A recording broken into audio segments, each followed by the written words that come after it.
अनंतकोटी ब्रह्मांड नायक राजाधिराज योगिराज सद्गुरु श्री स्वामी समर्थ। नमस्कार स्वामी, साष्टांग नमस्कार, नमस्कार नाना सदैव नमस्कार, नमस्कार नानी सहर्ष नमस्कार, नमस्कार स्वामी सहस्त्र नमस्कार। आज 1 डिसेंबर 2021च्या सांघिक प्रार्थनेला आपण सर्वजण जमलेलो आहोत।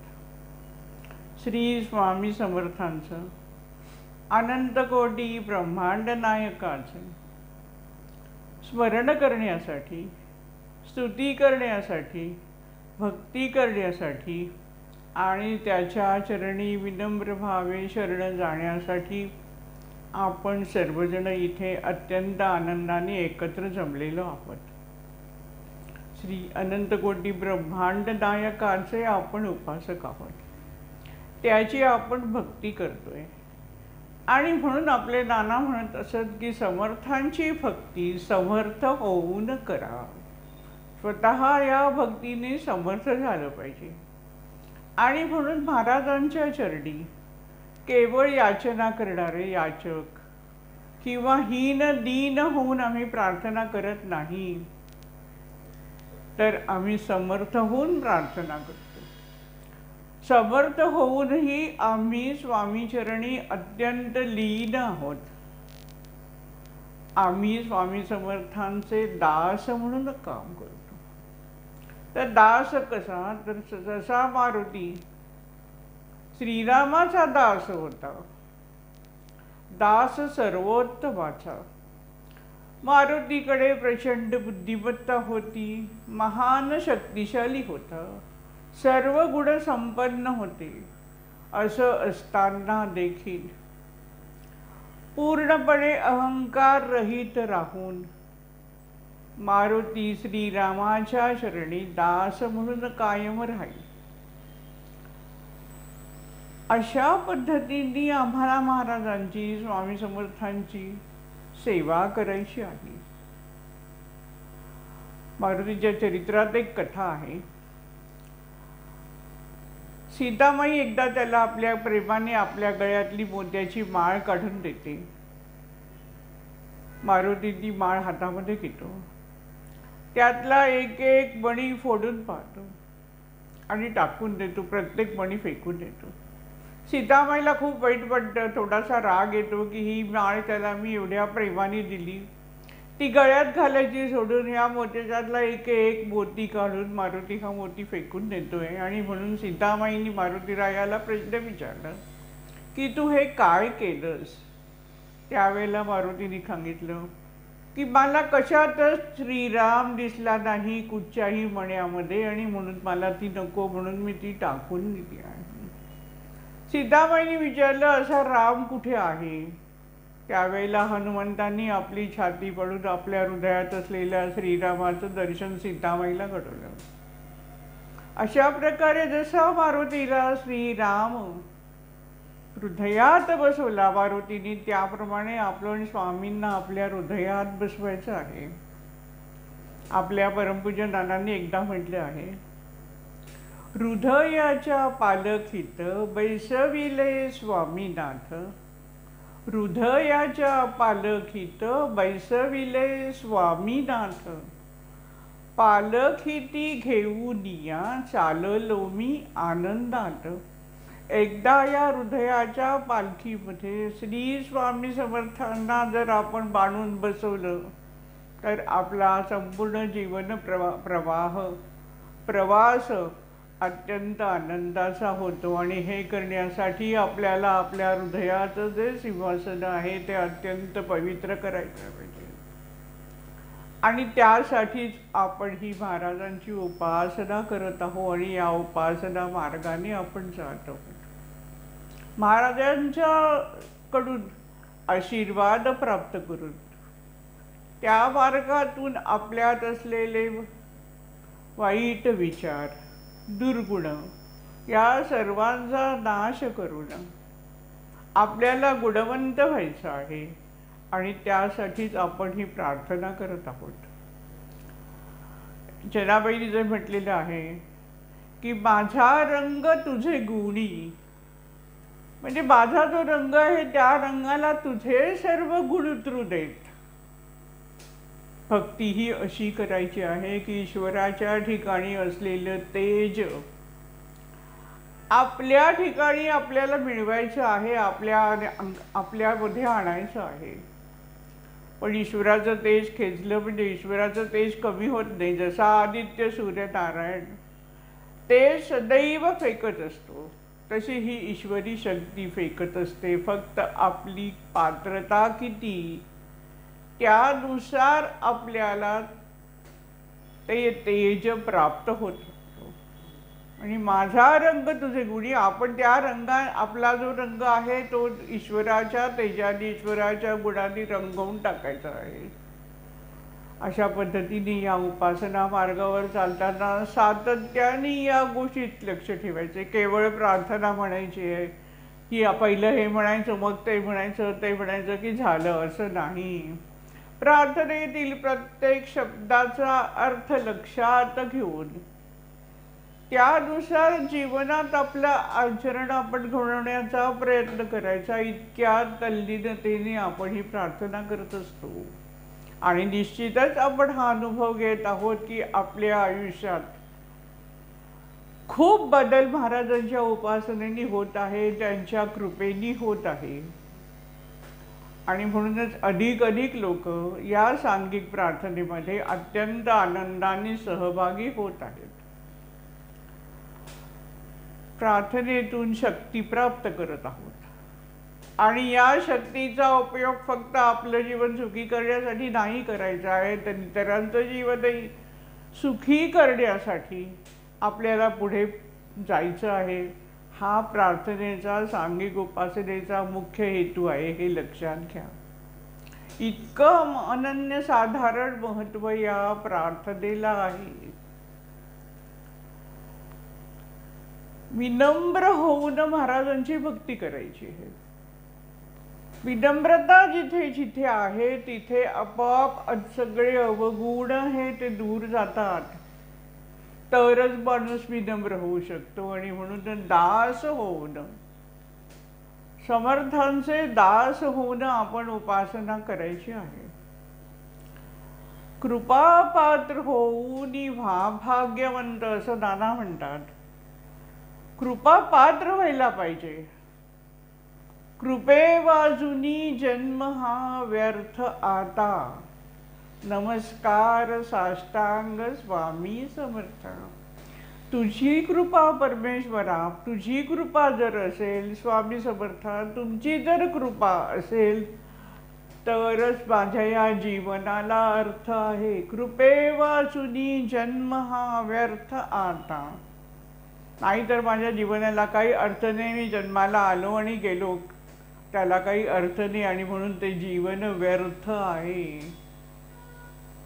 कृपे वाचुनी जन्म हा व्यर्थ आता, आणि म्हणून कृपा प्राप्त करून घ्यायची. आता कृपा प्राप्त होण्यासाठी तुम्ही कृपा पात्र झालं पाहिजे. आणि एकदा कृपा पात्र झालात की कृपा पात्र होऊन व्हा भाग्यवंत. तुम्ही भाग्यवंत होणार कृपा प्राप्त झाली तर. आणि म्हणून आपल्याला कृपा पात्र होण्यासाठी परमेश्वर सतत कृपा करतच असतो. परमेश्वर सातत्याने प्रत्येकावर कृपा करत असतो. पण ती कृपा आपण कशा प्रकारे प्राप्त करून घेतो यावर सर्व गोष्टी अवलंबून होतात. आणि म्हणून स्वतःला घडवायचं आहे. स्वतःला आपल्याला घडवायचं आहे. आपल्या विचारामध्ये परिवर्तन करायचं आहे. अत्यंत शुभ विचार, आचार आणि उच्चार. आणि म्हणून नानांनी स्वामी समर्थ परिवार स्थापन करताना सत्कर्म, सदाचार, सत्कार्य या गोष्टींवर भर दिलाय. त्याचं कारण हे की त्यामुळे आपण कृपा पात्र होणार आहोत. आणि एकदा कृपापात्र झाल्यानंतर आपण काय होतं, सर्वच भाग्य आपल्या दाराशी आलेलं असतं. असा हा मोठा प्रवास आहे आणि या प्रवासाची सुरुवात ही आपली प्रार्थनेची उपासना आहे, हे लक्षात घ्या. एवढ्याशा छोट्या बीजातून वटवृक्ष निर्माण होतो, तशा या छोट्याशा उपासनेतून आपलं जीवनात आपण यशस्वी होणार आहोत, भाग्यवंत होणार आहोत. अनंत अनंताचे दिवे आपल्या जीवनामध्ये प्रकाशित जाणार आहे, अशी ही सांघिक प्रार्थना, ही अशी ही समर्थांची उपासना आहे. इतकं या उपासनेचं महत्त्व आहे, हे तुम्ही जाणून घ्या. आता ही उपासना आपल्याला नानांकडून मिळालेली आहे आणि खूप महत्त्वाचं आहे.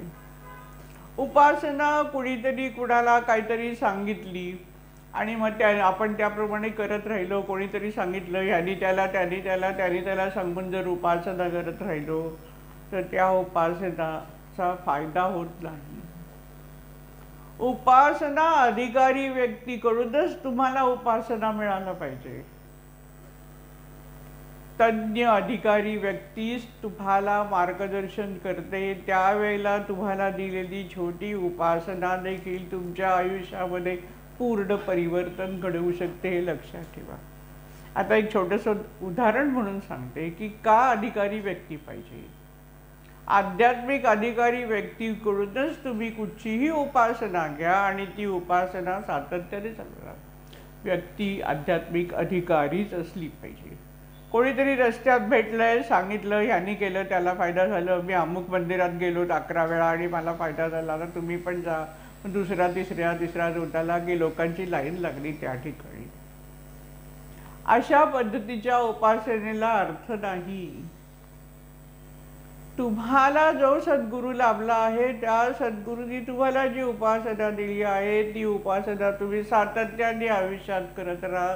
माकीकडे कुठे धावाधाव करायची गरज नसते. आणि अशी धावाधाव जर गेली तर काय घडतं, त्याच्या संबंधीची एक छोटीशी कथा तुम्हाला मी सांगते. परिवारात आलेलाच अनुभव आहे. आपल्या परिवारातले एक जुने सदस्य आजारी होते. स्पायनल कॉर्डचा प्रॉब्लेम होता आणि म्हणून जवळजवळ महिना 1.5 महिना ते घरीच होते. त्यांच्या पत्नीचा अधूनमधून फोन यायचा, मग सांगायची असं झालं तसं झालं वगैरे. अजून का बरं, पण पूर्ण काय बरं वाटत नाही आहे, खूपच त्रास होतोय. आणि म्हणून मग मी तिला सहज म्हटलं की तू असं करतं, त्यांचा जो MRI काढला आहे तर त्याचं मला पाठवून दे तू व्हॉट्सअपवर. काय आहे बघू तरी दे की नक्की काय झालेलं आहे. MRI बघितला तर अगदी नॉर्मल होता. एवढा स्पायनल कॉर्डचा प्रॉब्लेम अनेकांना असतो, वर्षानुवर्ष असतो, तरी पण ती माणसं व्यवस्थित जीवन जगत असतात. मग याचा काय प्रॉब्लेम असावा असा मनामध्ये विचार येत होता. आणि तिला पण मी तसं सांगितलं, अगं दुखणं फार मोठं नाही म्हणत आहे, पण पाठीमागचं कारण काय आहे मला काही समजत नाही आहे, तुला कधी जमलं तर ये. तर ती म्हणाली की मी येतेच आहे, पण आता हळूहळू हे पण कामावर 1 दिवसाआड जात आहेत आणि असं म्हणतात की ऑफिसमध्ये गेलो की जरा मला बरं वाटतंय आणि त्यामुळे ते तुम्हाला भेटायला येऊ शकतात. आम्ही 1 दिवस तुम्हाला भेटायला येतो. आणि त्याप्रमाणे ते दोघं मला भेटायला आले. बोलता बोलता त्या गृहस्थांनी मला असं सांगितलं की मी कामाला बसतो मांडी घालून 2-3 तास पलंगावर बसतो, वर्क फ्रॉम होम आहे त्यामुळे.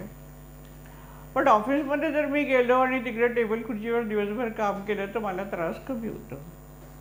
ज्या वेळेला ते म्हणाले की मी मांडी घालून बसून 2-3 तास सातत्याने काम करतो, त्यावेळेला मला आश्चर्याचा धक्का बसला. तुम्हाला जर एवढा त्रास होतोय, तुम्ही चालू पण शकत नाही अशी तुमची परिस्थिती आहे, अशा परिस्थितीत तुम्ही मांडी कशी घालून बसता. तर ते म्हणाले, असा प्रश्न विचारल्यावर ते म्हणाले की मला मांडी घालायची सवय, मी खुर्चीवर बसलं तरी मी मांडीच घालतो. माझ्या लागलीच लक्षात आलं. मी म्हटलं की तुम्ही आजपासून मांडी घालायचं बंद करा, तुमचं दुखणं बरं झाल्यावर मग परत मांडी घाला, पण आता जो भाग दुखतो आहे त्याच्यावर तुम्ही मांडी घालून ताण येऊ शकतो असं मला स्वतःला वाटतं. तुम्ही डॉक्टरांना विचारून घ्या आणि त्याप्रमाणे करा. आणि म्हटलं थोडी तुमचं दुखणं अगदी नॉमिनल आहे, त्यामुळे फिजिओथेरपी पण तुम्हाला घ्यायला काय हरकत नाही. आणि त्यांना नाव सुचवलं की अमुक ठिकाणी तुम्ही जा आणि ट्रीटमेंट घ्या. त्याप्रमाणे ते गेले. त्यांनी डॉक्टरांना पण विचारलं, फिजिओथेरपिस्टला पण विचारलं की मांडी घालून बसलं तर चालेल का. तर दोघेही जण त्याला खूप ओरडले, त्यांना ओरडले की अरे तुम्ही काय करताय हे. मांडी घालायचं बंद झालं, अर्धं दुखणं बंद झालं, फिजिओथेरपिस्टची ट्रीटमेंट सुरू झाली आणि 4-5 दिवसात त्यांना खूप बरं वाटायला लागलं. त्याच वेळेला त्यांचे जे मित्र होते, जीवस्य कंठचे मित्र, त्यांनाही स्पायनल कॉर्डचा काहीतरी त्रास होत होता. म्हणून या गृहस्थांनी लागलीच त्यांना सांगितलं की अरे मी फिजिओथेरपी घेतोय आणि मला खूप बरं वाटतंय, तू पण ये तिकडे जरा 2-3 दिवस घे, तुला लागलीच बरं वाटेल. मित्र पण लागलीच गेले. 2-3 दिवस घेतली आणि दुखणं जास्तच वाढलं, जास्तच त्रास व्हायला लागला. आणि मग मला फोन आला की असं असं झालंय वगैरे. त्यावेळेला मित्राच्या पत्नीला मी सांगितलं की डॉक्टरांना दाखवून घ्या तुम्ही. फिजिओथेरपिस्टकडे जर रिपोर्ट घेऊन तुम्ही जायला पाहिजे, तुम्हाला नक्की काय झालंय हे घेऊन करायला पाहिजे. एकाला बरं वाटलं म्हणून दुसऱ्याला लागलीच बरं वाटतं असं नाही. आणि गंमत असं की त्यांचा जो दुसरे जो मित्र होते त्यांना डॉक्टरांच्या ट्रीटमेंटमध्ये हॉस्पिटलमध्ये जवळजवळ 10-10 दिवस राहायला लागलं, कारण त्याचं दुखणंच वेगळं होतं आणि अशा दुखण्याला नको ती ट्रीटमेंट दिली गेली. आता या गोष्टीतून तुम्ही काय जाणायचं आहे की एकाला मी सांगितलं की तू अमुक ठिकाणी जा, त्याला बरं वाटल्याबरोबर त्यांनी दुसऱ्यांदा सांगायला सुरुवात केली की मी इथे जातो, मला बरं वाटलं, तुम्ही पण घ्या. तसं उपासनेमध्ये घडतंय, लक्षात घ्या. एखाद्याला एखादी विशिष्ट उपासना लागू पडते आणि त्याला यश मिळतं, त्याला योग्य मार्ग मिळतो. मग तो अगदीच सांगतो की मी या मंदिरात जातो, तुम्ही इथे 10 वेळा जा, 11 पौर्णिमा जा, 11 पौर्णिमा उपास कर, तुला बरं वाटेल, तुझा प्रश्न सुटेल. अशा प्रकारचा गोंधळ आयुष्यामध्ये होऊ शकतो. आणि म्हणून तज्ज्ञ अधिकारी व्यक्तीच्या मार्गदर्शनाखाली जर माणसाने उपासना घेतली आणि ती उपासना जर त्याने सातत्याने केली तर त्याच्या आयुष्यात कुठलेही संकट राहत नाही आणि तो प्रत्येक संकटातून त्याचा सद्गुरू त्याला लीलया बाहेर काढत असतो. आता सद्गुरू म्हणजे काय? सद्गुरू म्हणजे साक्षात परमेश्वराचेच अवतार असतात. श्रीकृष्णाने भगवद्गीतेत जे सांगितलं आहे की ज्या ज्या वेळेला अधर्म सगळीकडे बाजेल त्या त्या वेळेला धर्माची स्थापना करण्यासाठी, सज्जनांना तारून नेण्यासाठी, अधर्म नाहीसा करण्यासाठी मी परत परत अवतार घेतो. आता परमेश्वर म्हणजे एक शक्ती आहे आणि अवतार म्हणजे या शक्तीचं संक्रमण आहे, हे लक्षात घ्या. मानवी देह धारण करून ती शक्ती या पृथ्वीतलावर अवतीर्ण होते. आता मानवी देहच का धारण करतो? कारण मानवी देह असले तरच बाकीचे मानव त्याचं ऐकतील, तरच मानव त्याच्याशी बोलतील, तरच मानव त्यांनी काय सांगतात त्याचे ऐकतील आणि आचरण करतील. आणि म्हणून मानवाचं जीवन सुखी करायचं आहे, मानवाला अधर्माकडून धर्माकडे न्यायचं आहे. म्हणून परमेश्वर म्हणजे ही जी शक्ती आहे, ही शक्ती मानवी देह धारण करून या पृथ्वी तलावर युगे युगे अवतीर्ण होत असे. एक शक्ती आला, अवतार कार्य सगुण रूपातलं कार्य संपलं की ती शक्ती दुसऱ्या देहाला दिली जाते आणि दुसरा मानवी देह धारण करून ती शक्ती, संक्रमित झालेली शक्ती पुढे कार्य करत राहते आणि हे युगेनी युगे चाललेलं आहे. श्री स्वामी समर्थ साक्षात परब्रह्माची ही जी शक्ती अवतीर्ण झाली मानवी देह धारण करून, त्याचं वर्णन करताना नानांनी असं म्हटलंय, दुबळ्या मानवा करड्या समर्थ, समर्थची आले बधुरूपी. दुबळ्या मानवा, दुबळी मानव कसा आहे? दुबळा आहे. दुबळ्या मानवा करड्या, काय करायचंय त्याला? करड्या समर्थ, समर्थची आले मधुरूपे. मानवाचे मन न जाणे निर्गुण, मानवाचे मन न जाणे निर्गुण, म्हणून सगुण प्रगटले. ही ईश्वरी शक्ती आहे पण आम्ही जाणू शकत नाही. त्या ईश्वरी शक्तीला आम्ही जाणू शकत नाही आणि म्हणून आमच्यासाठी ही ईश्वरी शक्ती मानवी देह धारण करून या पृथ्वी तलावर सातत्याने अवतीर्ण होत असते. हे शक्तीचं अवतार कार्य म्हणजे शक्तीचं संक्रमण आहे. हीच शक्ती वेगळ्या रूपाने अवतीर्ण होते, एका शक्तीकडून दुसऱ्याकडे दिली जाते. म्हणून पहिल्या अवताराचं कार्य थांबलंय असं नाही. जसा मगाशी म्हटल्याप्रमाणे की आदित्य नारायण तेज उधळतच असतो, म्हणून त्याचं तेज कधी कमी होत नाही. त्यामुळे एका अवतारातून अनेक अवतार शक्ती संक्रमण करत जातात. ह्याचा अर्थ आधीची असलेली शक्ती कमी झालेली नसते, हे पण लक्षात घ्यायचंय. आता जर परशुराम आणि श्रीराम यांच्या संबंधीची कथा बघितली तर असं म्हटलं जातं की श्रीरामाने परशुरामाला पराभूत केलं. पण खरं तर असं घडले आहे की आता श्रीरामाचं कार्याला परशुरामाने शक्ती संक्रमित केली. श्रीरामाकडे शक्ती दिली आणि त्याला कार्य करायला सांगितलं. अशा प्रकारे शक्तीचं संक्रमण या पृथ्वी तलावर मानवाच्या सुखासाठी सदैव सातत्याने होत राहतं. आता स्वामी समर्थांच्या चरित्राकडे बघितलं तर आपल्याला असं दिसतं. ह्या पायावर आपण विचार करूया. जर शक्तीचं संक्रमण होऊन एक एक नरदेह धारण करून पृथ्वी तलावर सद्गुरू अवतार घेत असतात, तर अमुक अवताराचा अवतार आहे अशा पद्धतीने माणसांनी चर्चा करणं आणि म्हणून कोण मोठा आणि कोण छोटा अशी चर्चा करणं किती चुकीचं आहे.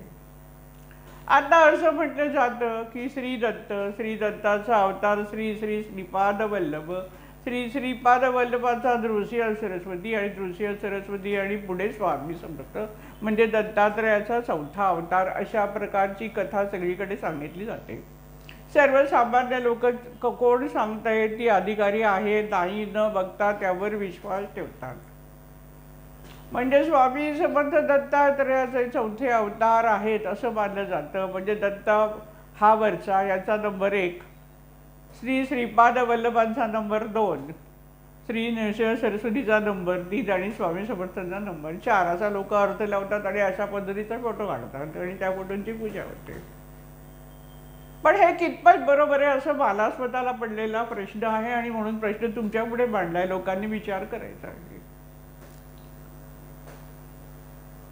प्रत्येक अवतार हा विशिष्ट शक्ती घेऊनच आलेला आहे. मूळ शक्तीचाच तो आविष्कार जर असेल तर कोण श्रेष्ठ आणि कोण कमी हा विचार मनामध्ये स्पर्श सुद्धा करता कामा नये. स्वामी समर्थांच्या चरित्रात बघितलं तर स्वामी समर्थांनी भक्तांना सर्व दैवतांच्या रूपात दर्शन दिलेलं आहे. कुणाला विठ्ठल, कुणाला कृष्ण, कुणाला श्रीराम, कुणाला शंकर, कुणाला दत्त, तुम्हाला ज्या दैवताची उपासना हवी आहे, ज्या दैवताची उपासना तुम्ही करता आहात, जे दैवत तुम्हाला खूप आवडतंय अशा दैवताच्या रूपात स्वामी समर्थ प्रेमाने तुम्हाला दर्शन देतात. आणि म्हणून महाराज हे कुणाचे तरी चौथे अवतार आहेत, कुणाचे तरी अवतार आहेत असं मानणं कितपत योग्य आहे. सर्व स्वामी भक्तांनी विचार करण्याची गोष्ट आहे, लक्षात घ्या. उगाच आंधळेपणाने आपल्याला भक्ती करायची नाही, डोळस भक्ती करायची आहे. आणि स्वामी समर्थांचं जे विशाल रूप आहे, जी महान शक्ती आहे ती आपल्याला लोकांपुढे आणायची आहे. स्वामींना तुम्ही कमी लेखू नका.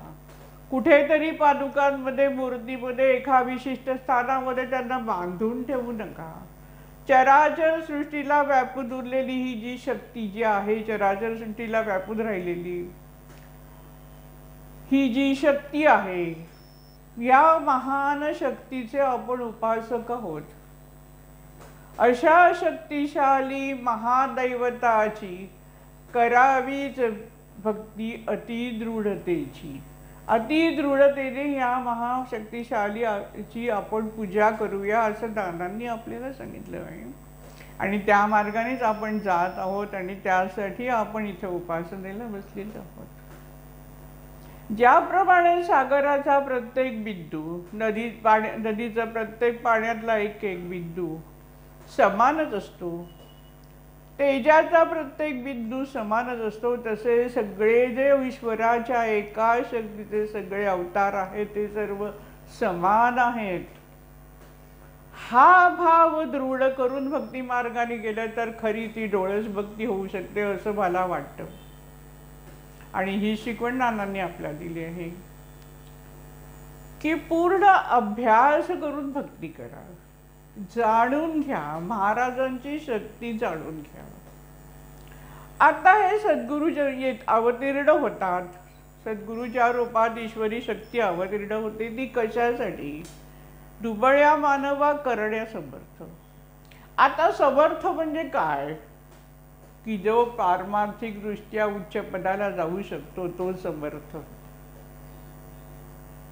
पण आपण तर बघतो की सद्गुरूकडे सगळे लोक जातात ते पैसे मागायला, मान सन्मान मिळू दे, मुलं बाळ होऊ दे, त्यांचे घरदारी होऊ दे, नवीन गाडी येऊ दे, अमुक तमुक तमुक. हो सद्गुरू, तुम्हाला त्याची उपासना केली तर लौकिक अर्थाने जे समाधान तुम्हाला हवंय, लौकिक दृष्ट्या ज्या काय गोष्टी आहेत त्या गोष्टी तुम्हाला सद्गुरू देत असतो. पण त्याचबरोबर ह्याच्यातून एका ठराविक काळानंतर तुम्ही पुढे पुढे पुढे जाऊन पारमार्थिक मार्गाला लागलं पाहिजे. आता याच्यावरून आठवण आली, आईने नानांना असा प्रश्न विचारला होता. नानांना स्वामींनी बेटा म्हणून हाक मारून कार्य करायला सांगितलं. 2 शब्द, बेटा तुला माझं कार्य करायचं आहे. दर्शन हे अशा 4 शब्दांमध्ये दर्शन झालेलं आहे. आणि दर्शन कोणाचं होतं तर अशा महाशक्तिशाली शक्तीचं हे दर्शन होतं, साक्षात परमेश्वराचं दर्शन होतं. आणि या दर्शनाने नाना पूर्णपणे स्वामींच्या पुढे दास म्हणून राहिले. नोकरी सोडायला लागल्यावर विचार नाही केला की माझा कुटुंबाचा भार कोण सांभाळणार, त्यांचं कसं होणार, आम्हाला किती गोष्टी असतात, अरे बापरे मी हे असं कसं करू, मला घरी हे काम आहे, मी नाही गेलं तर अमुक होणार आहे, तमुक नाही केलं तर तमुक होणार आहे. इतकी छोटी छोटी क्षुल्लक कारण आम्ही सदैव शोधत राहतो. विचार करा तुम्ही स्वतःच्या आयुष्यामध्ये. आणि नानांना तर संपूर्ण संसाराची जबाबदारी सोडून दे असं महाराज सांगतायत आणि नानांनी नोकरी सोडली. त्यावेळेला आईने नानांना प्रश्न विचारला, खूप मजेशीर प्रश्न विचारला. आई प्रचंड बुद्धिवान होती, चौकस बुद्धिमत्ता पण तिच्याकडे होती. तिने नानांना प्रश्न विचारला, तिने विरोध नाही केला, तुम्ही नोकरी का सोडताय, भांडण तंटण, तुम्ही असं कसं करणार, कसं होणार, काय होणार. तिला पूर्ण खात्री होती की ते करणार तर ते सगळं सांभाळून देणार. जशी नानांची स्वामी समर्थांवर श्रद्धा होती तशी आईची श्रद्धा होती की ते करतायत ते चुकीचं नाही करणार. नशीबवान होते नाना त्या बाबतीत की त्यांना नानींसारखी पत्नी लाभली. आईने प्रश्न विचारला की लोक सद्गुरूकडे पैसे मिळावेत, घरदार मिळावं, धनदौलत मिळावी, अमुक मिळावं, तमुक मिळावं म्हणून सगळ्या इच्छा पूर्ण करून घेण्यासाठी जातात. आणि तुमचे सद्गुरू मात्र तुम्हाला सांगतात की आहे ती नोकरी सोड आणि माझी सेवा कर. नानांनी काहीच उत्तर दिलं नाही. नानींच्या प्रश्नावर नानांना खूप अभिमान वाटला की किती सुंदर प्रश्न विचारला. प्रश्न बरोबर आहे की जर ऐक सुखासाठी माणसं सद्गुरूकडे धावत राहतात, सद्गुरू त्या सगळ्या इच्छा पुरवत राहतो, पण कशासाठी की त्याची इच्छा असे असते की हे सगळं मी तुला देतो आहे, पण तेच फक्त प्राप्त करण्यात राहू नको, पुढच्या मार्गाला लाग, पारमार्थिक दृष्ट्या स्वतःची उन्नती करून घेण्याचा तू प्रयत्न सातत्याने करत राहा असं परमेश्वराला अभिप्रेत असतं. अशी कृपा तो माणसांना करू शकतो. आणि म्हणून कृपा पात्र व्हायचे की आपल्याला या गोष्टी मिळवून नंतर आपल्याला पारमार्थिक दृष्ट्या आपलं जीवन अत्यंत आनंदाने आणि सुखी करायचे की बघ या नरदेहाचं खऱ्या अर्थाने कल्याण होणार आहे. म्हणून आपल्याला ऐहिक सुखाकडून पारमार्थिक सुखाकडे आपली ही वाटचाल चालू ठेवायची आहे आणि त्याच्यासाठी कृपा पात्र व्हायला लागतं, त्याच्यासाठी संधी लागते. आणि ज्याप्रमाणे स्वाती नक्षत्रामध्ये जर पावसाचं पाणी पडलं शिंपल्यांमध्ये तर बरोबर त्याचे मोती होतात. म्हणजे ती विशिष्ट एक वेळ यायला लागते, सर्व विशिष्ट सिद्धता तिथे असते, त्यावेळेला त्या पाण्याचे मोती होतात. तशी आपण आपली स्वतःची एक विशिष्ट अवस्था उपासनेने करून घेतली तर आपण ह्या लौकिक मोहात अडकलेलो आहोत, त्यातून टप्प्याटप्प्याने हळूहळू बाहेर अलगदपणे बाहेर येऊन परमार्थ मार्गावर आपली पावले आनंदाने पडू लागतात आणि परमोच्च आनंदाचे आपण धनी होतो. आणि आपल्याला वाटायला लागतं की अरे महाराजांकडे आपण एवढ्या वर्ष या इतर सगळ्या गोष्टी कशाला मागत राहिलो, त्या क्षणिक सुख देणाऱ्या आहेत, त्या आपल्याला मध्ये मध्ये परत परत मोहात पाडणाऱ्या आहेत आणि त्या चक्रात आपण आपलं आयुष्य घालवत राहिलो. त्या अलौकिक सुखाने मिळणाऱ्या ऐहिक सुखाने मिळणाऱ्या सुखापेक्षा पारमार्थिक सुखाने ईश्वराचं सानिध्य लाभल्याने मिळणारं सुख हे किती मोठं आहे हे नंतर आपल्याला आपोआप जाणवायला लागतं. आणि या दृष्टिकोनात मी स्वतःला भाग्यवंत समजते ते असं की दादांच्या सहवासात राहत होते आणि त्यामुळे साक्षात दादांकडून सर्व साधना नानांना घडवताना त्यांच्याकडे शक्ती संक्रमित करण्यासाठी श्री स्वामी समर्थ नानांच्या घरात होते. ती शक्ती सदैव तिथे वावरत होती आणि त्याच घरामध्ये मी राहत होते, हे माझं भाग्य. आणि त्यामुळे खरोखरच गुरुचं सानिध्य काय सुख देऊ शकतं, गुरुची शक्ती आपल्या जर आली तर आपल्याला काय समाधान मिळू शकतं, ह्याचा छोटा छोटा अनुभव मी टप्प्याटप्प्यांनी माझ्या आयुष्यात घेत राहिले. छोटीशीच गोष्ट सांगितली तर आजही मला आठवतं की त्यावेळेला घरामध्ये जे काही जेवण बनवलं जायचं त्या जेवणाला जी अमृताची चव होती, ती अमृताची चव तुम्ही 5 स्टार हॉटेलमध्ये सुद्धा नाही मिळवू शकत, हे सत्य मी तुम्हाला सांगते. कारण नंतर अनेक ठिकाणी छान छान पदार्थ पक्वान्न खाल्ली गेली, विविध प्रकार आयुष्यामध्ये खाल्ले गेले, पण ती जी चव आहे ती त्या चवीची तुलना कुठेच होऊ शकत नाही.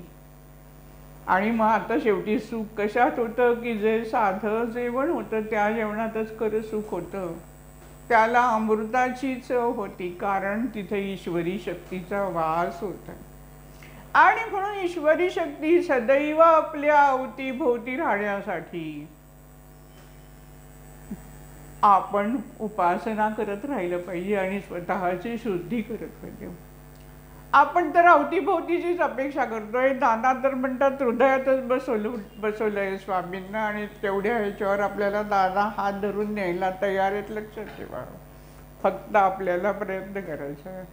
इतकी महान शक्ती आपल्याजवळ आहे, त्या शक्तीची उपासना आपण कशी करावी हे आपल्याला मार्गदर्शन मिळालेलं आहे.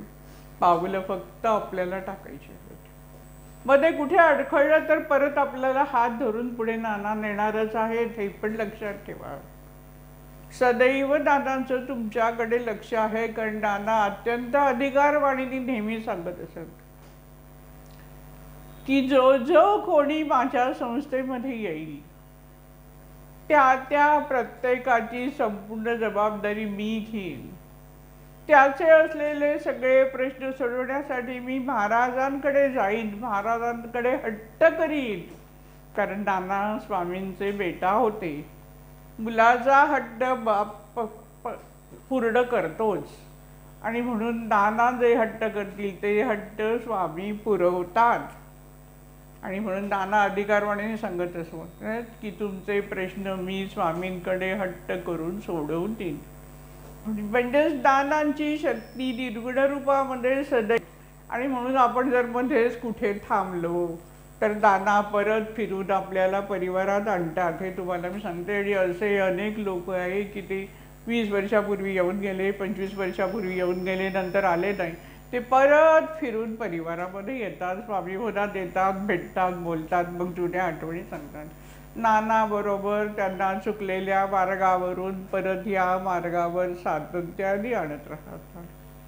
अशा या महान मार्गावरून आपण सर्वजण श्री स्वामी समर्थांचं स्मरण करून श्री स्वामी समर्थांच्या चरणी प्रार्थना करत आहोत. नानांचं कार्य जर नानांच्या आयुष्याकडे बघितलं तर नानांनी जे महान कार्य उभं केलं आहे, त्या महान कार्याच्या उंच शिखराकडे बघितल्यावरच जाणवतं की महाराजांची शक्ती किती महान आहे. नानांकडून जे अतुल असं कार्य करून घेतलं, त्याच्यामध्ये नानांचं तर नाना स्वामींच्या चरणी किती विनम्र झाले होते. दादांना पुष्कळ मोठेपणा प्राप्त झाला होता. दादा स्वतः म्हणू शकले असेल की माझ्या अंगात स्वामींचा संचार होतो, मी स्वामी आहे, चला माझी सेवा करा तुम्ही, मी सांगतो ते सांगा. पण नाही, नाना सदैव काय म्हणायचे, मी तुमचा गुरु नाही. जसा हनुमंत श्रीरामाच्या चरणी विनम्रच राहिला, दास म्हणूनच राहिला, तसेच आपले नाना सदैव स्वामींचे सेवक म्हणूनच राहिले. आणि हा त्याच्यात नानांचा असलेला हा सर्वात मोठा गुण लक्षात घेण्यासारखी गोष्ट आहे. ना गळ्यात माळा घातल्या, ना गंडे, ना दोरे, ना मंत्र देणं. मंत्र म्हणजे काय? हल्ली काय आपले कोणी उलटं मंत्र देतात, लोक जातात, 10-15 माणसं नातेवाईक एकत्र येतात, अमुक स्थानावर जातात, तिथे मंत्र दीक्षा घेतात आणि येतात. हे सगळी अवडंबर माजवली जातात. मंत्र दीक्षा म्हणजे शक्तीचं संक्रमण. ईश्वरी शक्तीचं एकाकडून दुसऱ्याकडे संक्रमण म्हणजे मंत्र दीक्षा. आणि स्वामींनी दर्शन देऊन नानांना मंत्र दीक्षा दिली आणि शक्तिशाली बनवलं. आणि नानांकडून हे विशाल कार्य स्वामींनी करून घेतलं. कारण कार्य का घडलं हे लक्षात घ्या. नानांनी जर अहिक सुख मागितलं असतं तर स्वामींनी ते पण नानांना भरपूर दिलं असतं. कारण सद्गुरू असा प्रेमळ असतो, तो करुणेचा सागर आहे, कृपा सागर आहे. आणि म्हणून जर नानांनी सांगितलं असतं मला हे पाहिजे, ते पाहिजे, ते पाहिजे, तर स्वामींनी नक्कीच नानांना दिलं असतं. पण नानांनी अहिक सुख मागितलं नाही. ते मागणारच नाही हे माहिती होतं, म्हणूनच दर्शन झालं. हे पण तुम्ही लक्षात घ्या. नानांनी ते काहीच मागितलं नाही. मी कोणी मोठा आहे असं कधीच दर्शवलं नाही. मी फक्त स्वामींचा सेवक आहे. आणि हीच भूमिका आपल्याला कायम ठेवायची आहे. पण माणसं विसरतात. माणसांना जरा शक्ती संक्रमण झाली, जरा थोडीशी जरी शक्ती प्राप्त झाली तरी माणसांना वाटायला लागतं मी किती मोठा. माझ्या ओळखीचे असे एक गृहस्थ आहेत, ते एकदा गमतीने मला, म्हणजे मी गमतीने म्हणते, ते मला अगदी मोठ्या ह्याच्याने सांगत होते की अहो ही आपली अशी सगळी उपासना आहे ना, ती मी माझ्या मित्राला सांगितली आणि मग मित्रांनी ती केली आणि त्याला फायदा झाला. आता तो मला एवढा मानतो. अहो मी जरा त्याला कधी काही सांगितलं की माझं एवढं छोटंसं काम आहे, तर तो लागली धावपळीत येऊन करतो आणि तो मला खूप मानतो. मला खूप गंमत वाटली ऐकायला, खूपच गंमत वाटली. तुम्हाला पण गंमत वाटली असेल नक्कीच. अरे तू कोणाची उपासना होती, कोणी निर्माण केलेली, कोणी सांगितलेली उपासना होती, तू त्या माणसाला सांगितली, त्याला फायदा झाला आणि म्हणून तो तुझी सेवा करतो. याच्यात तुला लागलीच मोठेपणा वाटतो आहे. तो मोठेपणा वाटायच्या ऐवजी तू त्याला सांगायला पाहिजे की हे माझं काही नाही आहे, जे काय आहे ते या शक्तिशाली शक्तीचं आहे आणि त्याला तू विनम्र भावे शरण जा. तू माझा सेवक म्हणून राहू नकोस. पण गंमत अशी असते की छोटंसं मिळालं तरी माणसं अहंकाराने फुगून येतात. आणि म्हणून प्रथम अहंकार नाहीसा होणे म्हणजे दास होऊन राहणे. गुरुच्या चरणी अत्यंत विनम्र भावाने सेवा, सातत्याने सेवा करत राहणे. आणि सातत्याने या गोष्टीचं भान आपल्याला असलं पाहिजे की मी काय करतोय, माझ्याकडून काही चूक तर होत नाही ना, मी कुठे प्रसिद्धीच्या बागेत लागलो नाही ना, मी कुठे पैशाच्या बागे लागलो नाही ना, मी कुठल्या मोहात पडत नाहीये ना, माझ्याकडून कुठची काही चूक होत नाहीये ना. या गोष्टीचा विचार सातत्याने माणसाने आपल्या आयुष्यामध्ये करायचा असतो. तर या पारमार्थिक आयुष्याकडे आपण पूर्णपणे वळू शकतो आणि खऱ्या अर्थाचं अमृत आपल्याला प्राप्त होऊ शकतो. आणि हा मानव देह त्याचसाठी आहे, हा नरजन्म त्यासाठी आहे की पारमार्थिक दृष्ट्या आपण जे अमृत आहे त्या अमृताचे कण आपल्याला प्राप्त व्हावे, बिंदू आपल्याला प्राप्त व्हावे, यासाठीच परमेश्वर अवतार घेतो. परमेश्वराचं कार्य त्यासाठी आहे आणि आपल्या भाग्याने आपण ह्या मार्गाची वाटचाल करत आहोत.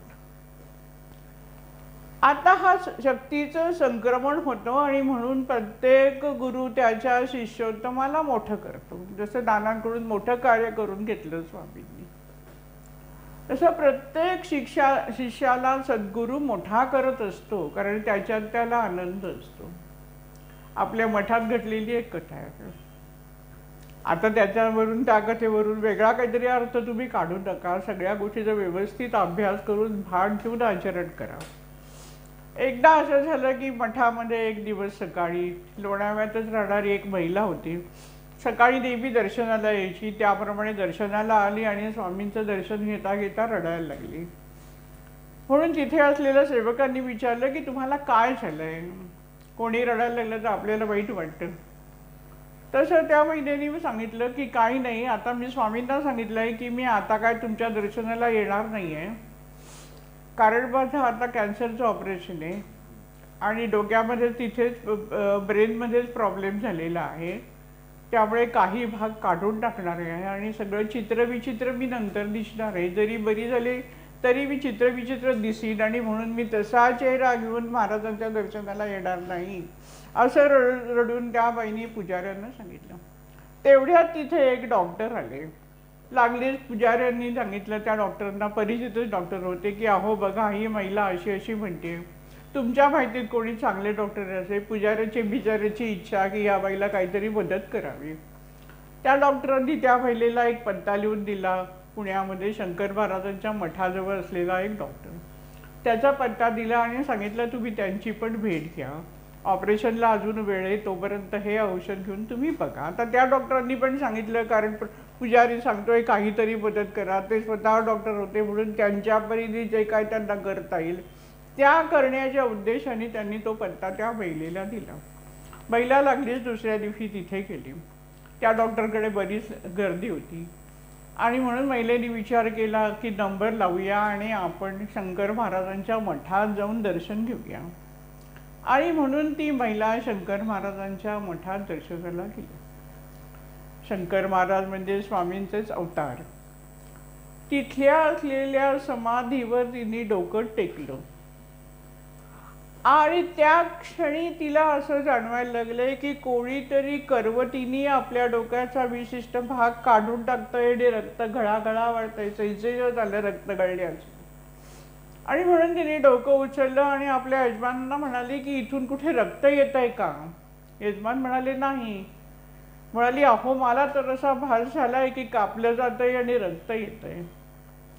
ती महिला नंतर मग तो विषय तसाच राहिला आणि ती महिला का आपल्याला काहीतरी भास झाला असेल असा विचार करून ते डॉक्टरकडे गेले.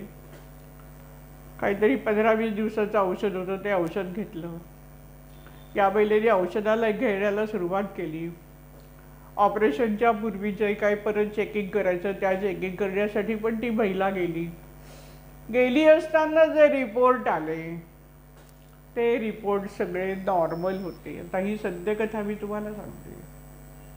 ही कथा सत्य आहे. ती महिला आजही मठामध्ये दर्शनाला येते. गोष्ट 15-20 वर्षापूर्वीची असेल. आता शंकर महाराजांच्या मठात त्या महिलेला कोणी पाठवलं?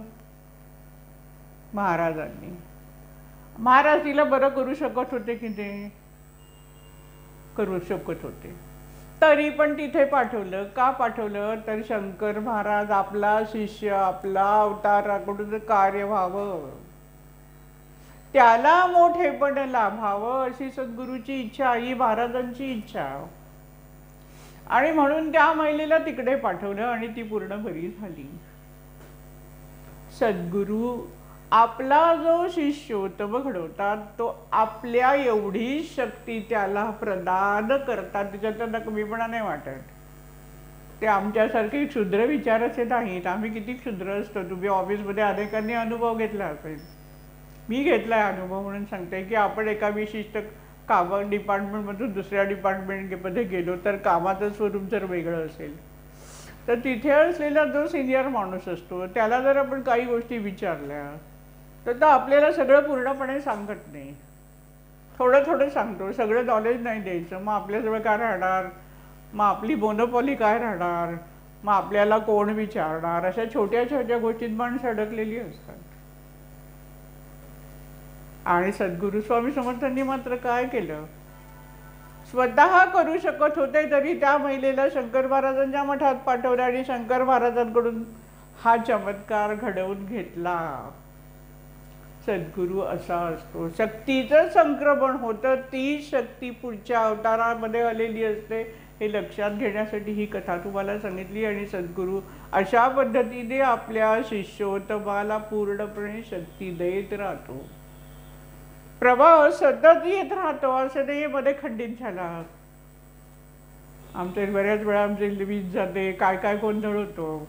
पण ह्या ईश्वरी शक्तीचा जो प्रवाह आहे तो प्रवाह युगे न युगे अखंड असा कुठेही खंडित न होता संक्रमित होत असतो. कशासाठी, दुबळ्या मानवा करण्या समर्थ, मानवाला घडवण्यासाठी, मानवाचा महामानव करण्यासाठी हे ईश्वरी कार्याचा हा सगळा खेळ आहे. त्याचे सातत्याने चाललेले प्रयत्न आहेत. बघा परमेश्वर आपल्यासाठी काय काय करतोय आणि आम्ही कुठे आहोत.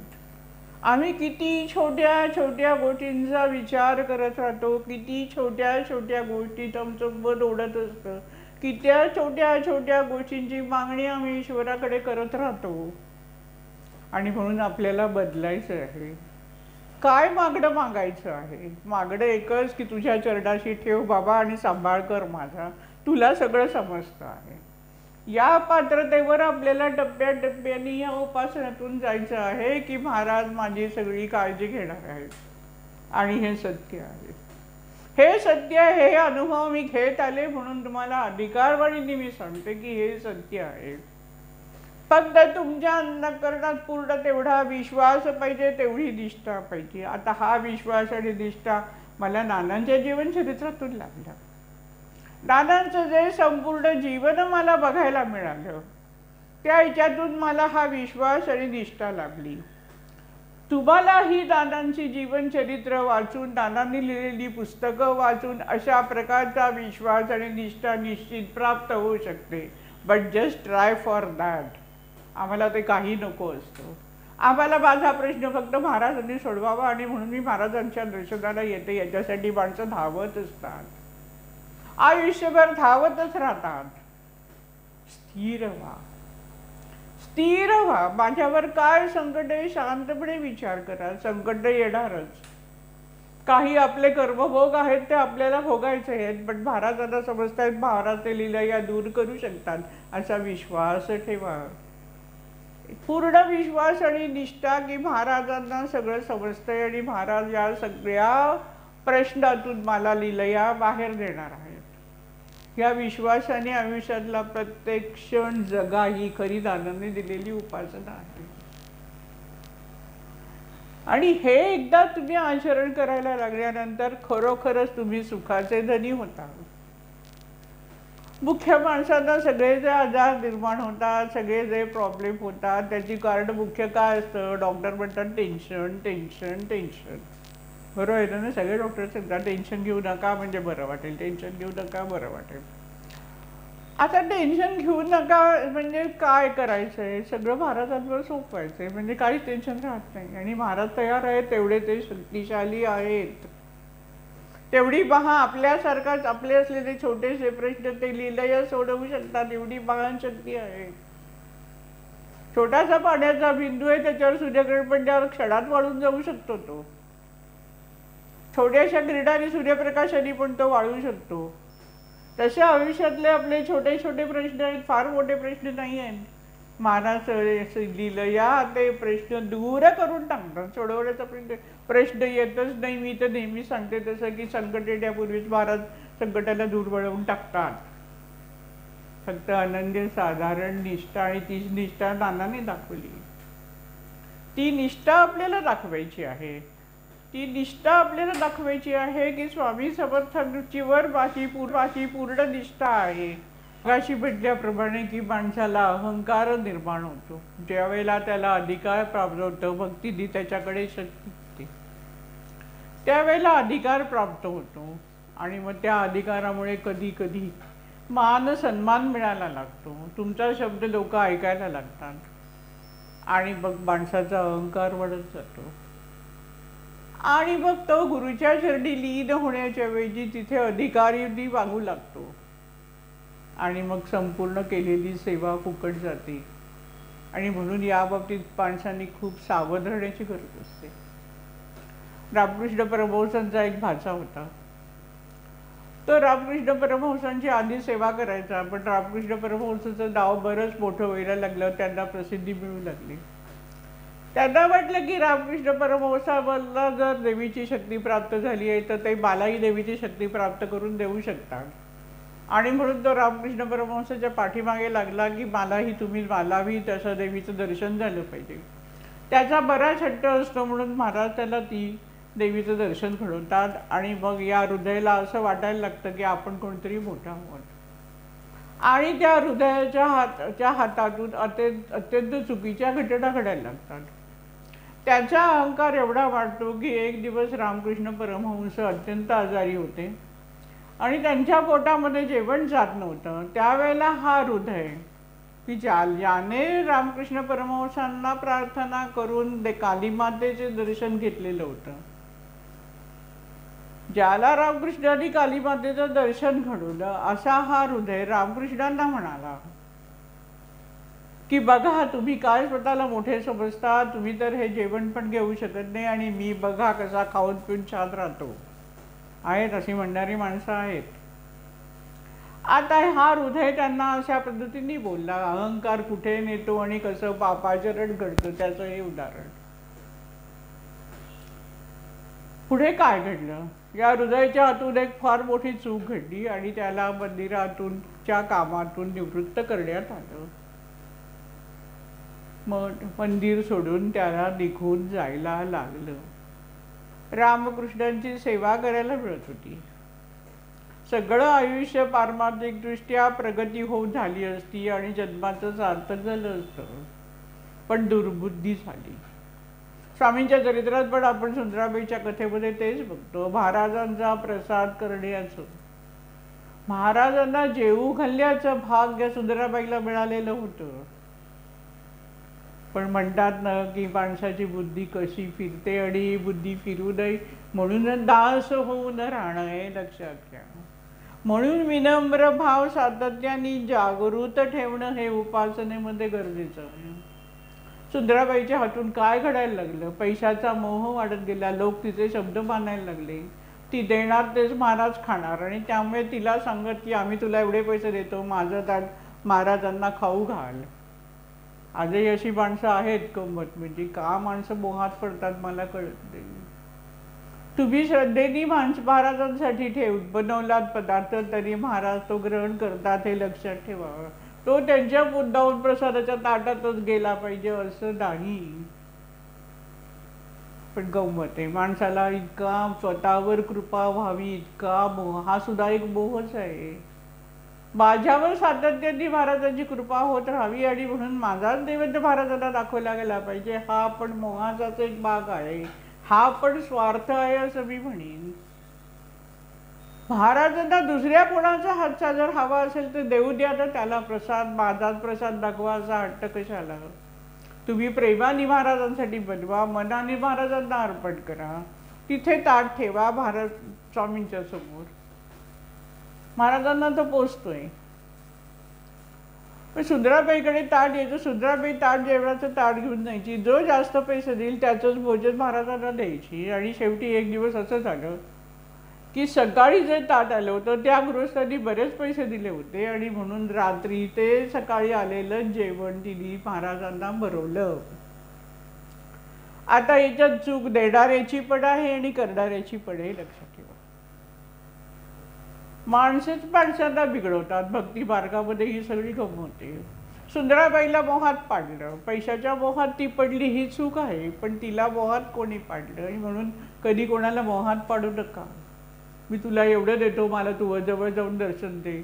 आता काही ठिकाणी असतं देवस्थानाला, त्या पुजाऱ्याला पैसे द्या म्हणतो, तुम्हाला त्यांच्या पायापर्यंत देईल, त्या मूर्तीच्या पायाला हात लावायला देईल, असे काय काय घटना घडतात. ह्याच्यात करणाऱ्याची चूक आहे, करू देणाऱ्याची चूक आहे.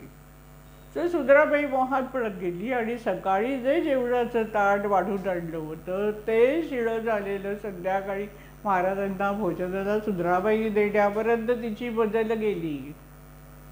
आणि मग काय घडलं? शेवटी सुंदराबाईला स्वामींचा मठ सोडून, स्वामींची सेवा सोडून जायला लागलं. आणि ते पण कशा पद्धतीने हे आपल्या सर्वांना माहिती आहे. आणि म्हणून उपासना मार्गावर जाताना विनम्रता आणि मोहापासून जेव्हा तुम्ही दास म्हणून काम करता, सेवाभावी काम करता, त्यावेळेला तुम्हाला तिथे कुठला लोभ उत्पन्न होतच नाही. कारण ते आपलंच नसतं, आपण तिथे सेवकच असतो. आणि त्यामुळे कुठला लोभ निर्माण होत नाही आणि म्हणून चुकीच्या मार्गाने पावलं पडत नाही. आणि म्हणून सातत्याने दक्ष राहणंही तेवढंच महत्त्वाचं आहे. या सद्गुरूंचा अधिकारही तेवढाच मोठा असतो. त्यांना सगळं समजत असतं, पण ते एका ठराविक टप्प्यापर्यंत शांत राहतात.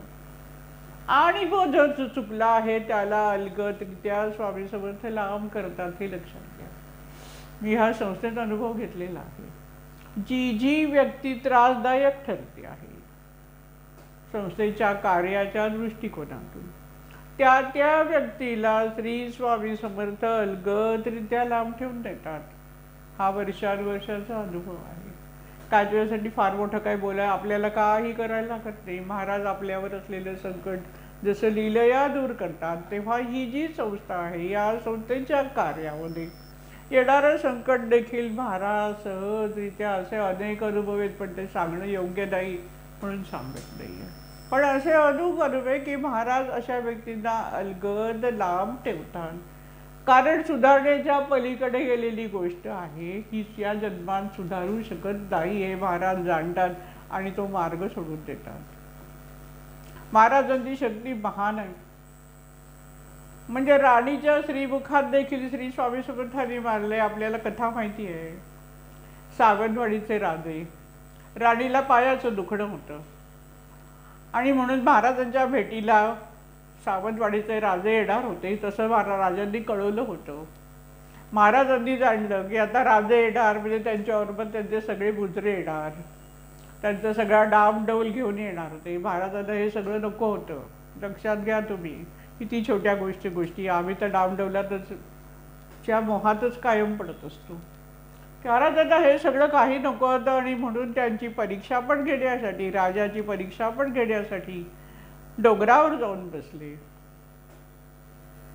आता डोंगरावर चढ करायचं झाल्यावर सगळे जवळचा असलेला सगळा लवाजमा राजाने खालीच ठेवला आणि दोघं जण चालत चालत राणी आणि राजा सावंतवाडीचे महाराजांच्या दर्शनाला गेले. महाराजांनी तिला महाराजांना आनंद झाला की एवढा त्रास करून वर आलेत, या अर्थी आपल्यावर त्यांची निष्ठा आहे आणि आपण सांगू त्याप्रमाणे ते वागणार आहेत.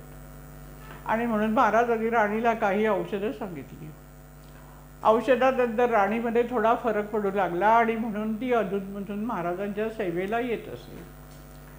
एक दिवस महाराज दुपारच्या वेळेला पहुडलेले असताना बाकीचे सेवक महाराजांची सेवा करत होते. त्यावेळेला राणींनी महाराजांचे पाय चेपायचं काम घेतलं आणि ती महाराजांचे पाय चेपत होती, पाय दाबत होती. तिच्या मनातले विचार महाराजांनी जाणले. महाराज उठले आणि महाराजांनी तिच्या गालावर जोरदार थापडी मारली. सगळेजण आश्चर्यचकित झाले की राणी आणि राणीला महाराज एवढ्या जोरात मारतात, कोण काय बोलणार. पण ही जी चापटी बांधली त्या चापटीमध्ये एक वेगळं सामर्थ्य होतं. राणीची पण तेवढीच एक पात्रता होती आणि त्या चापटीच्या ह्याच्यातून राणींनी पूर्णपणे जाणलं आणि तिने त्यानंतर जो तिचा अहंकार होता की मी राणी असून पाय चेपते, तो अहंकार पूर्णपणे निघून गेला. आता महाराजांनी हे कशासाठी केलं? एक तर जनसामान्यांना दाखवून दिलं की धर्म किंवा ईश्वरी शक्ती ही मोठे राजे राजवाड्या यांच्याही पेक्षा ईश्वरी शक्तीचं स्थान, ईश्वरी शक्तीचा अधिकार मोठा आहे, सर्वसामान्यांना दाखवायचं होतं म्हणून महाराजांनी हा केला. त्याचबरोबर राणीच्या मनामध्ये जो अहंकार होता मी राणी आहे तो पण महाराजांना घालवायचा होता आणि त्यासाठी महाराजांनी ही कृती केली. एवढा अधिकार ईश्वराकडे असतो हे लक्षात घ्यायचं. पण आम्ही आमचा कोण ऑफिसर असेल त्याला खुश करण्यासाठी धावपळ करत असतो की का तर तो माझी नोकरी टिकली पाहिजे. लक्षात घ्या की महाराजांची जी सेवा करायला मिळते ती सेवा टिकली पाहिजे याच्यासाठी धावपळ करा. महाराज कुठच्या सेवेतून कोणाला कसे थांबवतील आपण सांगू नाही शकत. पण आम्ही छोट्या छोट्या गोष्टींसाठी आमचा असलेला अधिकारी कोण आपल्यापेक्षा जास्त श्रीमंत माणूस असला तर त्याच्याभोवती तांडव अशा प्रकारचे अनेक माणसं मी जगात बघितली. छोट्या छोट्या गोष्टींसाठी आम्ही मोहात पडत राहतो. किंवा जो अधिकारी असतो त्यालाही वाटत असतं की मी केवढा मोठा, जसं राणीला वाटत होतं मी राणी. पण तो तिचा अहंकार घालून तिला खऱ्या अर्थाने पारमार्थिक जीवनाकडे महाराजांनी त्या कृतीतून वळवले आहे. सर्वसामान्यांना पण एक मार्गदर्शन दिलं की ईश्वरी शक्ती काय आहे, महाराज काय सांगतात ते का ऐका हे पण त्या चमत्कारातून लोकांनी जाणून घेतलं हे पण लक्षात घ्या. कारण सर्वसामान्यांना नाथस्वामींना चांगल्या मार्गाला लावायचं होतं आणि त्यामुळे त्यांच्या पुढे काही चमत्कार करणं गरजेचं होतं. महाराजांनी आपला अधिकार दाखवायची गरज होती, आपली असलेली सत्य काय आहे हे दाखवण्याची गरज होती की महाराजांचा अधिकार काय आहे. ज्याप्रमाणे ज्ञानेश्वरांनी रड्याच्या मुखी वेद बनवले, कारण त्यामुळे पैठणचे ब्राह्मण शरण आले आणि ब्राह्मण प्रभू ते शरण आल्यावर बाकी सर्वसामान्य माणसंही शरण आली, ज्ञानदेवांची काय शक्ती ती जाणली आणि मग ज्ञानदेवानी जे धर्माची बैठक निर्माण केली, जी उपासनेची गोडी लावली, त्याकडे सर्वसामान्य माणसं येतील. एक एक व्यक्तीला सुधारण्यापेक्षा सर्व व्यक्तींचा जो प्रमुख आहे त्या प्रमुखामध्ये जर पूर्ण बदल केला तर क्षणात सगळी कामं होतात. हा पण त्या मागचा आमचा हेतू हे लक्षात घ्या. राणीला श्रीमुखात मारण्याचा पण हाच हेतू होता की राणी शरण आली की सगळी प्रजा शरण येते. म्हणूनच माधवजीरावांना पण स्वामी समर्थांनी दर्शन देऊन सांगितलं की तू गाणगापूरला जाऊन दत्तची उपासना करणं गरजेचं नाही. दत्त जयंतीचा उत्सव तिथे करण्याच्या ऐवजी तू अक्कलकोटला कर, मी अक्कलकोटमध्येच आहे. कारण राजा जर अक्कलकोटमध्ये उत्सव करायला लागला तर अक्कलकोटमधले सर्व लोक इथेच उत्सव करतील आणि प्रमुखाला हाताशी धरलं. आणि म्हणून ज्ञानेश्वरांनी पण तेच केलं की पैठणच्या ब्राह्मणांना शरण आणायचं होतं आणि म्हणून चमत्कार करायला. शक्ती जेव्हा सहजपणे कळत नाही तेव्हा ती चमत्काराच्या मार्फतच माणसाला कळवून द्यायला लागते. त्याच्यासाठी संत चमत्कार करतात, चमत्कार करायचे म्हणून नाही हे पहिलं लक्षात घ्या. पण माणसं चमत्काराच्या मागे धावत राहतात. कोण चमत्कार करतोय, छोटे मोठे अमुक झालं तमुक झालं धावले लोक. हे सगळं सोडा, हे सगळं सोडा. तुम्हाला जो मार्ग मिळाला आहे त्या मार्गाने जा, नितांत निष्ठ स्वामींच्या चरणी ठेवा, स्वामींची महान शक्ती जाणा आणि मग बघा जीवन कसं आनंदाने उजवून येणार आहे. 105 वर्ष चांगदेव हठयोग करत राहिलेले आहे. मनुष्य जन्माचं सार्थक कशामध्ये आहे तर परमार्थाच्या मार्गावरून स्वतःची पारमार्थिक उन्नती करून घेण्यासाठी आहे. आणि चांगदेव मात्र आपली सगळी बुद्धी शक्ती या हठयोगामध्ये खर्च करत होता, चुकीच्या मार्गाने जात होता आणि म्हणून त्याला खरं सौख्य प्राप्त करून देण्यासाठी ज्ञानदेवाने भिंत चालवली. उगाच नाही चालवली भिंत, पण आम्ही उगाच चमत्कारांच्या मागे लागतो. लोकांना नको ते चमत्कार हवे असतात. चमत्कार हे तेवढ्या पुरते, तेवढ्या काळापुरते, तेवढ्या लोकांना जाणीव होण्यासाठी चमत्कार केले जातात. आणि महाराजांनी पण जे काय चमत्कार केले आहेत ते चमत्कार लोकांमध्ये परिवर्तन होण्यासाठी केलेले आहेत, हे लक्षात घ्या. महाराज म्हणजे फक्त चमत्कार करणारे बुवा असा अर्थ काढून उगाच त्या दृष्टिकोनातून महाराजांची उपासना करू नका. दादांनी स्वामींना कधीच प्रार्थना केली नाही की माझा चमत्कार करा आणि माझ्या कुटुंबाला हे मिळू दे, ते मिळू दे. चमत्काराच्या मागे नाना कधीच लागले नाही. उलट चमत्काराच्या कडे महाराज नानांनी नेहमी पाठच फिरवली. नानांच्या आनंद यात्रे पुस्तकात कथा आहे की दत्तभिक्षा लिंग म्हणून जे स्थान आहे त्या ठिकाणी एक बाळ महाराज आले होते आणि त्या महाराजांनी पेटातून पेढा काढला. नानांनी त्याच्यावर काहीच भाष्य नाही केलं किंवा काहीतरी चमत्कार घडला म्हणजे काहीतरी मोठेपणे हे पण नाही नानांनी सांगितलं. नानांनी मनामध्ये समजले की चमत्काराच्या मागे केला की लोकांना गोळा करता येतं, पण ह्याच्यातून तुमची आध्यात्मिक उन्नती होत नाही हे लक्षात घ्या. चमत्काराने तुम्हाला काय मिळतंय? काही मिळत नाही. तुम्ही अधिक अधिक अज्ञानी होत राहता, तुम्ही अधिक अधिक पंगू होत राहता, तुम्ही अधिक अधिक त्या व्यक्तीच्या अधीन होत राहता की जी तुम्हाला आध्यात्मिक प्रगतीवर देण्याची ऐवजी तुम्हाला आणखीन चमत्कारांच्या मोहात पडत राहते. आणि म्हणून नाना सदैव या चमत्कार कृत्या ह्याच्यामधून बांधते. नाना चमत्कार करू शकले असते, महाराजांनी त्यांच्याकडनं करून घेतले पण असते, पण महाराजांनाही ते नको होतं आणि नानांनाही ते नको होतं. नानांचा मार्ग हा वेगळाच मार्ग होता.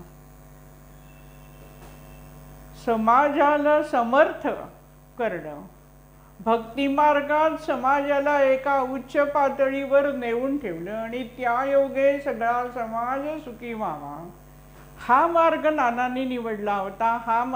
ह्या मार्गावर जाण्यासाठीच श्री स्वामी समर्थांनी नानांना शक्ती दिली होती आणि त्यानुसार नानांचे एक कार्य सातत्याने चालत राहिलेले आहे. असंख्य अनुभव, चमत्कार अनुभव आपल्याला या परिवाराच्या कार्यामध्ये तर सातत्याने मिळत असतात. सातत्याने महाराज करून घेत असतात की जे होणं अशक्य आहे ते शक्य होऊन जातं. सहज लिहिलं याच्यासाठी खास प्रार्थना नाही करायला लागत, हे पण लक्षात घ्या. त्यासाठी काही वेगळं करायला लागत नाही. फक्त महाराजांना सर्व माहिती आहे हे आपल्याला एकदा माहिती असलं की बस. इतकी साधी सरळ सोपी उपासना आहे, लक्षात घ्या. आणि म्हणून आज प्रार्थनेला बसलेलो आहोत, प्रार्थना करत आहोत. प्रार्थना आपल्या उपासनेमधला हा एक भाग आहे. यावेळेला आपल्याला काय करायचंय? आपल्याला एकच मागणं मागायचंय परमेश्वराजवळ, स्वामींजवळ. जे जनाबाईंनी विठ्ठलाकडे मागितलं तेच आपल्याला समर्थांकडे मागायचंय. माझा रंग तुझे गुण, स्वामी समर्थांच्याकडे असलेली अगाध शक्ती आहे. त्या शक्तीने माझं जीवन पूर्ण रंगून जाऊ दे, जीवन पूर्ण उजळून होऊन दे आणि त्या रंगाने इतरांचंही जीवन सुखी आणि संपन्न व्हावं अशी प्रार्थना आपल्याला समर्थांच्या चरणी करायची आहे. आणि त्यासाठी आपण कार्यरत आहोत, त्यासाठी आपण कटिबद्ध आहोत. आणि हेच व्रत आपण घेतलेलं आहे की समर्थांची भक्ती करून समर्थ होऊन समाजाला समर्थ बनवणे, समाजामध्ये असलेलं अज्ञान दूर करून ज्ञानाचा प्रकाश समाज जीवनामध्ये निर्माण करून पारमार्थिक दृष्ट्या समाजाची उन्नती करत सातत्याने पुढे चालत राहणं हे ध्येय उराशी घेऊनच आपण ही प्रार्थना करत आहोत. महाराजांचे आशीर्वाद आपल्याला लाभावेत, परमपूज्य नानांचेही आशीर्वाद आपल्याला लाभावे. आपल्या पतीच्या कार्यात सदैव पतीच्या पाठीमागे खंबीरपणे उभे राहणाऱ्या नानींचेही आशीर्वाद आपल्याला लाभावे. अशी प्रार्थना करून मी हे माझं आजचं प्रवचन संपवते. सद्गुरू श्री स्वामी समर्थ.